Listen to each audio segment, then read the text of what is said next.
Welcome, my dear friends. It's great to see you. In case we haven't met before, I'm Stephen Clements, a writer, a gamer, and an appreciator of big brain activities in general. On this channel, I perform dramatic story readings. I provide role-playing game and movie reviews, and I get to talk to interesting people. On this episode, we're going to be doing a dramatic reading of a short story from the Memphis Dirty, Tales from the Dirty South collection by JT Davenport called Left Alone. It is a cruel, dark little tale of whimsy and mayhem. And this is a shorter one, so I hope you enjoy it. Left Alone by JT Davenport. Whitehaven, just south of downtown, 1957.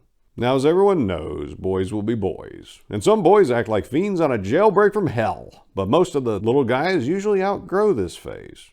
Not always, though. They will misbehave and do all sorts of mean things like pulling puppy dogs' tails, set fire to ants, steal lunch money, etc. Typically a wallop on the behind would cure the problem, but not in this case. This was one time when the retribution that was well-deserved was actually served. Let me introduce Lawrence, who was cut from a crueler cloth. Lawrence was small, but you might say he was filled with a mean spirit. At a tender age, he delighted in terrorizing the neighborhood stray dog, a sweet-natured white and black mutt, to the point where the dog would run and hide. Lawrence always found him and kept up his cruel games with the little mutt unless he found something else he could play with. One day, Lawrence found several butterflies and promptly pulled off their wings and then their heads. Heaven help them if they could still feel anything after that, because he would jump on them while their bodies were still quivering so he could make them go squish. Beetles would go pop, since they had harder bodies. That was a very pleasing sound to little Lawrence. A couple of weeks later, the little hellion discovered matches and what you could do with them.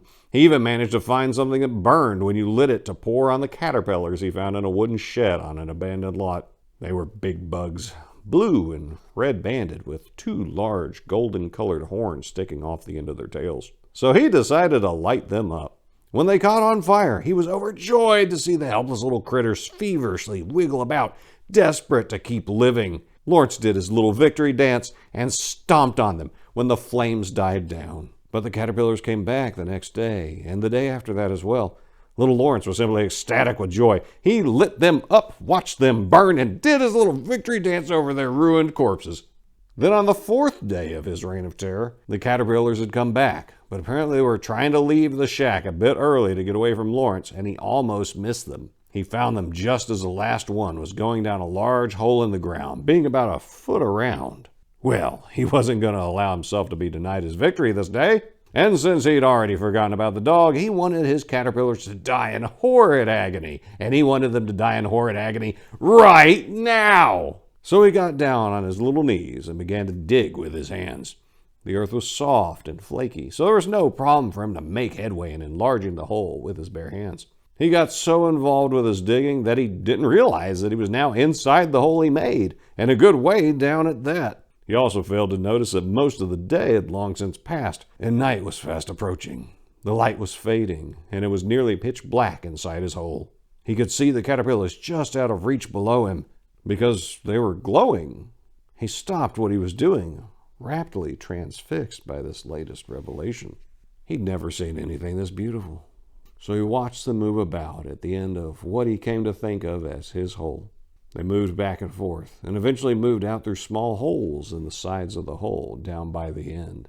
He lost sight of them for a while as he lay there in the dirt, contemplating what they would look like and sound like when he stomped on them this time. Suddenly, he felt something on his back, and then more of them and more. It was the caterpillars. He was certain of that. But he couldn't turn around or roll over because the hole just wasn't big enough for him to do that. The caterpillars burrowed out of 100 little tunnels in the hole Lawrence had dug for himself and spun their silk over him again and again until little Lawrence couldn't be heard, let alone seen. As the night stars came out, the caterpillars changed shape, gallivanting off in a fairy ride under the stars. And little Lawrence was never seen or heard from again. So this story about grinding up worms that you dug out of the ground and suffering the consequences for it may be more at home than you think in Memphis, because Memphis is reputed to be a haunted or cursed place, and it seems like little Lawrence well earned that curse. So if you enjoyed this story, feel free to pick up a copy of Memphis Dirty, Tales from the Dirty South, available on Amazon or direct from me. And if you want a signed copy, I can always find a discount to give my dear friends. And if this reading inspired any sort of holes for your imagination to burrow down through, please put those in the comments below, because I read every one and respond to them. If you wouldn't mind liking and subscribing, I'd appreciate it. And so, my dear friends, while we're parting for now, I wish you nothing but the best.